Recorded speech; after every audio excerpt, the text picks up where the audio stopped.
From Divya tutorial. आज हम बात करेंगे क्लास 9 के इकोनॉमिक्स के chapter 2 people as a resource के पार्ट 4 के बारे में, जिसमें हमने अपने पिछले वीडियो पार्ट 3 के अंदर हमने बात करी थी कि कैसे एक पीपल के अंदर एज ए इन्वेस्टमेंट करके हम फ्यूचर में high yield of return gain कर सकते हैं। कब? जब हम क्या करेंगे, उस पीपल में शुरू से ही एज ए चाइल्ड हम क्या करेंगे, उसमें education and health facilities provide करेंगे। तो अपनी इस वीडियो में हम बात करेंगे economic activities by man and women के बारे में। मेरी इस वीडियो को शुरू करने से पहले मैं आप सबसे रिक्वेस्ट करूँगी कि मेरी इस वीडियो को सब्सक्राइब करें, लाइक करें, कमेंट करें एंड शेयर करना ना भूलें। So let's start our video. Economic activities by man and women, like Vikas and Sakal. People have been engaged in many various activities. We saw that Vilas sold fish and Sakal got a job in the firm. तो ये कह रहे कि अपन ने अपने एक part 2 के अंदर अपन ने स्टोरी पढ़ी थी, जिसमें अपन ने पढ़ा था विलास और सकल के बारे में। उन दोनों की स्टोरीज पढ़ी थी कि वो कैसे डिफरेंट एक्टिविटीज़ में एंगेज हो गए थे। और अपन ने क्या चीज़ देखी थी कि जो विलास है वो क्या करता था, मछलियाँ बेचता था, क्योंकि उसकी मम्मी बीमार पड़ चुकी थी। तो वो अब क्या करता था, विलास अब मछलियाँ बेचने का काम करता था। और सकल को क्या एक जॉब मिल गई थी प्राइवेट फर्म में। The various activities have been classified. और हम बात करेंगे जो जितने भी इकोनॉमिक एक्टिविटीज़ होती है। इकोनॉमिक एक्टिविटीज़ कौन सी एक्टिविटीज़ होती हैं? जो एक्टिविटीज़ हम एज ए प्रॉफिट, मतलब पैसा कमाने के लिए हम जितनी भी एक्टिविटीज़ करते हैं वो सारी इकोनॉमिक एक्टिविटीज़ होती है। अब economic activities by man and women, आज के टाइम पे मैन और वुमेन दोनों ही इकोनॉमिक एक्टिविटीज़ को परफॉर्म करते हैं। यूँ नहीं कि वुमेन एक हाउस होल्ड बन के रही है, वुमेन्स भी इकोनॉमिक एक्टिविटीज़ परफॉर्म करती हैं। तो अब इकोनॉमिक एक्टिविटीज़ वेरियस टाइप की होती हैं। उन्हें 3 सेक्टर्स में डिवाइड किया गया, primary, secondary and tertiary sector. तो जैसा कि अब आप ये देख रहे हैं हमारी इस पिक्चर के अंदर, इसमें क्या है, ये प्राइमरी सेक्टर है, ये हमारा सेकेंडरी सेक्टर है और ये टर्शरी सेक्टर। तो let's explain our primary, secondary and tertiary factors. Primary sector में क्या होता है? Primary sector includes agriculture, forestry, animal husbandry, fishing, poultry farming, mining and quarrying. मतलब प्राइमरी सेक्टर के अंदर वो सारी एक्टिविटीज़ इंक्लूड होती है जिसमें क्या होता है, जिससे हम रॉ मटेरियल लेते हैं, जो as a raw material use करके एक मैन्युफैक्चरिंग इंडस्ट्री के लिए एक फिनिश मटेरियल प्रोवाइड करता है। तो प्राइमरी एक्टिविटीज़ के अंदर कौन सी एक्टिविटीज़ आती है हमारे प्राइमरी सेक्टर में? Agriculture, forestry, animal husbandry, fishing, poultry farming, mining and quarrying. तो अब हम बात करेंगे हमारी नेक्स्ट सेक्टर की, जिसका नाम है सेकेंडरी सेक्टर। सेकेंडरी सेक्टर के अंदर मेनली मैन्युफैक्चरिंग एक्टिविटीज़ के बारे में हम बात करेंगे। मैन्युफैक्चरिंग एक्टिविटीज़ कौन सी एक्टिविटीज़ होती हैं? ये वो एक्टिविटीज़ होते हैं जिसके अंदर क्या होता है, जब हम प्राइमरी एक्टिविटीज़ के अंदर जो भी रॉ मटेरियल बनाते हैं वो इस एक्टिविटीज़ में, मतलब हमारी मैन्युफैक्चरिंग वाली एक्टिविटीज़ के अंदर वो सारी एक्टिविटीज़ क्या होती है, प्रोसेसिंग की जाती है। मतलब फर्दर मशीन्स के द्वारा प्रोसेसिंग करके उससे क्या होता है, हम एक फिनिश प्रोडक्ट बना देते हैं। तो मतलब ये सारी जितनी भी इंडस्ट्रीज़ के जितने भी सेक्टर इंडस्ट्रीज़ होती है, एक्टिविटीज़ होती हैं, ये सारे कौन से सेक्टर में आती है? हमारी सेकेंडरी सेक्टर के अंदर आती हैं। और उसके बाद हमारा 3rd नंबर पे आता है हमारा टर्शरी सेक्टर। टर्शरी सेक्टर के अंदर क्या होता है, हम कौन कौन सी एक्टिविटीज़ को इंक्लूड करते हैं? सारी जितनी भी सर्विसेज वाली एक्टिविटीज़ होती है, मतलब services of goods and services, मतलब जिसको ऐसी एक्टिविटीज़ जो इनटेंजिबल होती है, ना ही हम उसे कभी देख सकते हैं ना कभी टच कर सकते हैं। We just feel like trade. Trade का मतलब क्या होता है? Exchange of goods and services. अब हमने क्या किया, गुड्स और सर्विसेज को एक दूसरे की तरफ, मैंने इसको सामान बेचा, अगले बदले में मैंने उससे पैसा लिया। बस हमें तभी दिखेगा जब वो उसके पास सामान गया और वो, लेकिन हमें ट्रेड जो हमने सर्विस प्रोवाइड की वो नहीं दिखेगी। इसका मतलब है जितनी भी सर्विसेज वाली एक्टिविटीज़ होती है, like trade, transport, communication, banking, education, health, tourism services, insurance etcetera are included in the tertiary sector.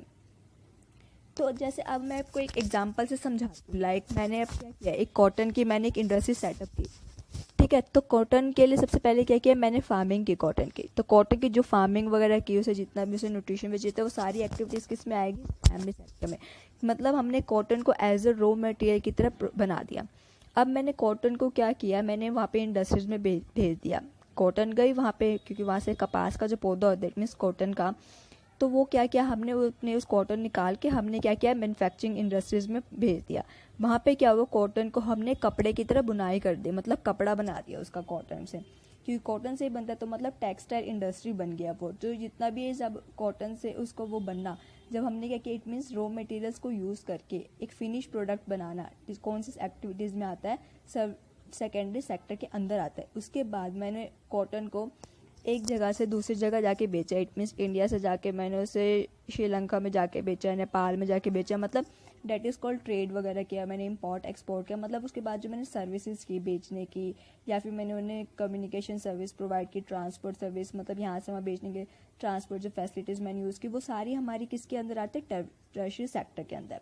तो ये हमारी इस वीडियो के अंदर ये इंपॉर्टेंट क्वेश्चन है, कभी कभी क्वेश्चन आ जाता है ऐसा कि क्लासीफाई द इकोनॉमिक एक्टिविटी। तो हम इकोनॉमिक एक्टिविटी को 3 सेक्टर के अंदर डिवाइड करते हैं, प्राइमरी, सेकेंडरी एंड टर्शियरी। तो एक्सप्लेन कर दीजिएगा अब इसे। तब हम उसके बाद बात करते हैं, the activities in this sector result in the production of goods and services. These activities add value to the national income, क्योंकि यही 3 एक्टिविटीज होती है, मेनली 3 करते हैं, पहले रॉ मटेरियल, फिर फिनिश, फिर उसकी सर्विसेज प्रोवाइड कर दी। तो ये मेन 3 एक्टिविटीज़ ही प्रोवाइड होती है हमारे एक इकोनॉमिक, इट मीन्स हमारे जितनी भी बिजनेस एक्टिविटीज़ होती हैं उसके अंदर। इसी की वजह से ये क्या करते हैं, हमारी जब हम उससे जो भी हमारी इनकम अर्न होती है, हमारी इनकम से हम वो क्या करते हैं, हमारी इनकम वो एज ए नेशनल इनकम के अंदर इंक्लूड करती है हमें। These activities are called economic activities. Economic activities are also called market activities. Economic activities को market activities भी कह सकते हैं। Market activities include remuneration to anyone who performs, that is activity performed to for पे और profit. इसके अंदर market activities कौन सी एक्टिविटीज़ को इन्वॉल्व करती है, मतलब अगर किसी ने, जैसे हमारे घर में क्या है, हमारे घर में बाई चांस मान लो जैसे कंस्ट्रक्शन के वर्कर्स लगे हुए, तो हम उसे कहते हैं डेली वेज पे, जितने भी उन्होंने कंस्ट्रक्शन की उसके वेज पे हम उसको पैसे दे देते हैं। तो ये होती है हमारी मार्केट एक्टिविटीज़, इस चीज़ को भी इंक्लूड करते हैं। जो इकोनॉमिक एक्टिविटीज़ होती है वो मार्केट एक्टिविटीज़ को भी इंक्लूड करती है। This production of goods and services include government services, और इसी प्रोडक्शन के अंदर गवर्नमेंट सर्विसेज भी इंक्लूड होती है। अब non market activities are the production of self consumption. Non market activities it means non economic activities कौन सी एक्टिविटीज़ होती हैं जो हम क्या करते हैं, अपने सेल्फ कंजप्शन के लिए यूज़ करते हैं। It means non economic activities are those activities which are not perform for the to earn profit और money, these are perform just for social services. मतलब नॉन इकोनॉमिक एक्टिविटीज़ वो ऐसी activities होते हैं जो हम क्या करते हैं, वो जो भी हम उसके लिए किस चीज़ के लिए हम वो करते हैं, खुद के सेल्फ कंजप्शन के लिए नहीं करते, इट मीन्स खुद की अर्निंग के लिए नहीं करते, हम वो किसके लिए करते हैं, हम ऐसी एक्टिविटीज़ जो हम करते हैं एज ए मतलब डोनेशन देना हो किसी को, मतलब सोशल सर्विस के लिए। Consumption and processing of primary product and on account production of feeds assets. अब हमने ये चीज़ देख ली कि हमने क्या चीज़ पढ़ लिया कि इकोनॉमिक एक्टिविटीज़ क्या होती है, नॉन इकोनॉमिक एक्टिविटीज़ किस किस में क्लासीफाई करते हैं, हमने ये चीज़ पढ़ लिया। अब हम बात करेंगे, due to the historical and cultural reasons there is a division of labour between man and women in the family. अब हम बात करेंगे हमारे जितने भी हिस्ट्री और कल्चर जितने भी रीजंस है उसकी वजह से जो डिवीज़न ऑफ लेबर, मतलब हमारा जो काम है वो डिवाइड हो गया है एक आदमी और एक औरत के बीच में, एक फैमिली में, कि आदमी को क्या काम करना है, औरत तो क्या काम। मेनली जो हमारे जो घर के जो मैन होते हैं वो क्या काम करते हैं, मेनली इकोनॉमिक एक्टिविटीज़ परफॉर्म करते हैं, मतलब जितनी बिजनेस एक्टिविटीज़ होते हैं, सर्विस एक्टिविटीज, सारी वो इकोनॉमिक परफॉर्म करते हैं। और जो वुमेन होते हैं वो एक हाउस होल्ड वर्क का काम करती है। तो women generally look after domestic chores and man work in the fields. तो इन्होंने वही बात बोली है कि जो वुमेन होती है वो घर के काम काज करती है, इट मीन्स डोमेस्टिक चोर्स करती है, और जो मैन होते हैं वो क्या करते हैं, घर फील्ड्स में, इट मीन्स खेतों में काम करते हैं या फिर बिजनेस वर्क करते हैं। जैसे कि अब आपने अपनी वीडियो में, जो अपनी पार्ट 2 की वीडियो के अंदर हमने क्या पढ़ा था, शकल और विलास की स्टोरी के बारे में पढ़ा था। उसमें हमने पढ़ा था कि जो शकल की मदर होती है शीला, वो क्या करती है, कुक फूड करती है, मतलब घर के काम काज करते हैं, बर्तन मांजती है, कपड़े धोना, घर का सफाई, मतलब अपने बच्चों की तरफ ध्यान देना, मतलब वो जो जितने भी घर के काम होते हैं वो करते हैं। मतलब वो कोई भी वो एज ए अनएम्प्लॉयड होती है, इट मीन्स उसके पास कोई और काम नहीं होता, वो घर के जस्ट काम करती है। और जो शकल के फादर होते हैं वो एम्प्लॉयड पर्सन होते हैं, वो क्या करते हैं, वो भुट्टा कल्टिवेट्स करते हैं। फिर जो उसके पापा होते हैं भुट्टा, वो क्या करते हैं, कल्टिवेट करते हैं फील्ड को, sell the produce in the market and earns money for the family, it means वो पैसा कमाते हैं। Sheela is not paid for the services delivered for upbringing the family. तो जो शीला होती है वो क्या करते हैं, अपने घर का इतना ध्यान रखती है, जो उसकी अपब्रिंगिंग का मतलब इतना ध्यान रखना, उसके लिए जितना भी कंट्रीब्यूशन देती है अपनी फैमिली के लिए, उसके लिए उसे कोई भी रुपये पे नहीं की जाते। बट भुट्टा अर्न्स मनी, और जहाँ पे उसकी शीला के जो हस्बैंड है, इट मीन्स शकल के जो फादर हैं बुट्टा, वो क्या करता है, वो पैसा अर्न करते हैं which spends on the rearing of his family, जो अपनी फैमिली को चलाने के लिए क्या करते हैं, उस पर पैसा स्पेंड करते हैं।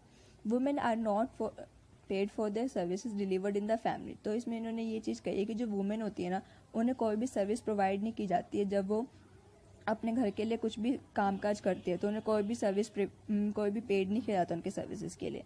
The household work done by women is not recognize in the national income. जो जितना भी हाउस होल्ड वर्क होता है नेशनल वुमेन्स का, वो नेशनल इनकम में रिकोगनाइज नहीं किया जाता। क्यों रिकोगनाइज नहीं किया जाता? क्योंकि उन्होंने कोई भी अर्निंग नहीं की होती।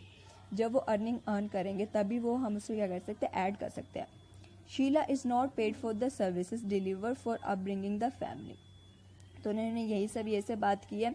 और अगर हम दूसरी तरफ देखें, जो विलास था, विलास की मदर का क्या नाम था, गीता। गीता क्या करती थी, मछली बेचती थी, क्योंकि उसके हस्बैंड की डेथ हो चुकी थी। तो गीता क्या करती थी, जाके मछली पकड़ती और मछली बेचती थी। Thus women are paid for the work when they enter the labour market. तो इसका इन्होंने ये चीज़ कही है कि वुमेन्स को कब उनको पेड किया जाता है उनकी सर्विसेज के लिए, जब वो एक लेबर मार्केट के अंदर एंटर करती है, कुछ बेचना शुरू करती है। Their earning like that of the male counterpart is determined the basis of education and skill. तो वो कह रहे हैं कि उनकी अर्निंग जो होती है ना, वो किस चीज़ पे डिटरमाइन करते हैं, उनकी बेसिस ऑफ एजुकेशन और स्किल। मतलब वो क्या काम कर रहे हैं, ऑब्वियसली अपनी वजह से पता ही है कि जो हमारी जो अर्निंग होती है वो किस चीज़ पे डिपेंड होती है कि हम क्या काम कर रहे हैं। Education helps individual to make better use of economic opportunities and available before them। तो वो ये चीज़ कह रहे हैं कि एजुकेशन, अब उन्होंने वही इंपॉर्टेंस ऑफ एजुकेशन की बात कर दी। एजुकेशन क्या करते हैं, इंडिविजुअल को हेल्प करते हैं कि वो better use of economic active, जितनी भी अपॉर्चुनिटीज़ होती है हमारे पास इकोनॉमिक अपॉर्चुनिटीज़, उसको कैसे हम एक अच्छे तरीके से हम उसको कैसे यूज़ कर सकें अपनी। जब किसी बंदे के पास एजुकेशन होगी तभी वो बंदा क्या कर सकता है, एक अच्छी बेटर नॉलेज को गेन करके इकोनॉमिक अपॉर्चुनिटीज़, उससे पता है मार्केट में इकोनॉमिक अपॉर्चुनिटीज़ आए तो उसको कैसे वो गेन करके एक हाई यील्ड ऑफ रिटर्न कैसे ले सकते हैं। Education and skill are the major determinants of earning of any individual in the market. तो वो ये चीज़ कह रहे हैं कि एजुकेशन और स्किल क्या होता है, मेजर डिटरमिनेंट होते हैं। अगर हमें किसी भी मार्केट के अंदर अगर हमें पैसा अर्न करना है तो पैसा कब अर्न कर सकते हैं, हम कब कंज्यूमर को अट्रैक्ट कर सकते हैं, जब हमारे अंदर हायर नॉलेज होगी। मतलब हमारी एजुकेशन और स्किल दो डिटरमिनेंट, मतलब दो हथियार है हमारे किसी भी मार्केट में अर्निंग करने के लिए। A majority of women have merge education and low skill formation. जो आज के टाइम पे क्या है, बहुत सारी वुमेन क्या है, उनके पास बहुत कम नॉलेज है। मर्ज मतलब बहुत ही कम, मतलब नामुमकिन टाइप से कह लो, मतलब बहुत मामूली सी उनके पास नॉलेज होती है। और वो क्या करते हैं, उनके पास स्किल फॉर्मेशन भी उनका बहुत ज़्यादा कम होता है। इसी वजह से women are paid low as compare to the man. तो वुमेन को है कम पे मिलता है, इसी वजह से उनकी जो एजुकेशन है उनकी वो बहुत ज़्यादा लो है। Most women where job securities not the. और ये कह रहे हैं कि जो वुमेन का जो वर्क है ना, उनकी कोई जॉब सिक्योरिटी नहीं है। आज है तो जॉब तो कल को नहीं है। Various activities related to the legal protection is merge. और उनकी जितनी भी लीगल प्रोटेक्शन है वुमेन की, वो कोई भी नहीं बनाएंगे जिससे वो कहीं पे जाके काम कर सके। Employment in this sector is characterized by irregular and low income. तो ये कह रहे हैं कि एम्प्लॉयमेंट क्या है, वुमेन के जो सेक्टर में क्या कह रहे हैं, वो इरेगुलर है और एकदम लो इनकम में है। इन this sector there is an absence of basic and other social cultural system. तो ये कह रहे हैं कि इस सिस्टम में तो जो वुमेन है उनके पास क्या है, कोई भी बेसिक फैसिलिटीज़ नहीं प्रोवाइड की जाती। जब वो कभी कोई काम करते हैं बस कोई बेसिक सिस्टम नहीं बचता, लाइक मैटरनिटी लीव मिल जाए उन्हें, कोई health care and other social security system. However, women with higher education and skill formation are paid at par with the men। तो वही चीज़ कह रहे हैं कि जो ऐसी जो वुमेन्स होती है, लाइक जो जिनके पास हायर नॉलेज होता है, जिस वुमेन ने लाइक ग्रेजुएट, पोस्ट ग्रेजुएट, फिर पीएचडी वगैरह कर रखी होती है और अच्छे से उनके पास हायर नॉलेज होती है किसी भी चीज़ की, वो क्या कर सकते हैं, उनकी स्किल फॉर्मेशन बहुत ज़्यादा हुई हुई है। उनकी स्किल की ऑब्वियसली उनकी ईयर्स टू ईयर उनकी स्किल फॉर्मेशन हो ही जा रही है। तो उनको जब जॉब मिल रही तो वो पेड एट पार, मतलब जितनी एक आदमी को मिल रही है जॉब, मान लो एक आदमी को एक दिन की 1000 रुपये मिल रही है तो वुमेन को भी एक दिन की 1000 रुपये ही मिल रही होती है। Among the organize factor teaching and medicine attract them the most. तो ये कह रहे हैं ऑर्गेनाइज सेक्टर के अंदर जो टीचिंग का काम है और जो मेडिसिन का काम है वो सबसे ज़्यादा अट्रैक्ट करते हैं। Some women have entered administrative and other services including job. तो ये चीज़ कह रहे हैं कि जो वुमेन है वो क्या कर सकती है, वो बहुत सारी एडमिनिस्ट्रेटिव एक्टिविटीज़ के अंदर इंक्लूड कर चुके हैं, लाइक जॉब में that need high levels of scientific and technological competence. तो उन्होंने इस वीडियो के अंदर हमने अपनी क्या पढ़ा है कि उन्होंने जितनी भी अपनी इसके बारे में उन्होंने क्या चीज़ के अंदर बात की है कि जो वुमेन और मैन किस तरीके से काम के अंदर उन्हें डिवाइड किया गया, क्योंकि वुमेन्स के पास क्या स्किल और लेबर बहुत ज़्यादा ही कम है। इसी वजह से क्या उनकी एजुकेशन, स्किल, लेबर ये सब कम होने की वजह से उन्हें पैसा बहुत ही कम मिलता है। तो गाइज हमारे इस वीडियो के अंदर क्या क्वेश्चन बनता है कि how the economic activities of earning divide between man and women. So guys, thank you for watching my video.